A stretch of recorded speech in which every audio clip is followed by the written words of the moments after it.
आता पुष्पक एक्सप्रेस ही पाचोरा रेल्वे स्थानकावर थांबवण्यात आलेली आहे।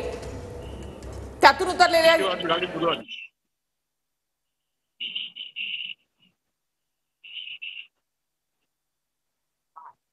पुष्पक एक्सप्रेस मुंबईला येत असताना दुपारी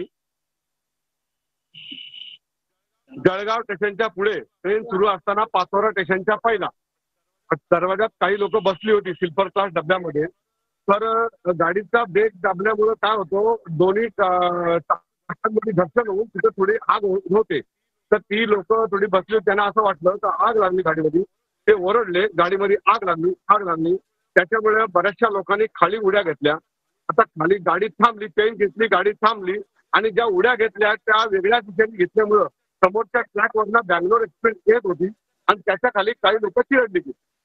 तर या घटनेला 3:30-4 वाजता ही घटना घडली। आता प्रशासन आलेलं आहे, पोलीस आलेले आहेत आणि आता गाडी सुरू झाली। पाचोरा स्टेशनला येऊन गाडी थांबलेली आहे।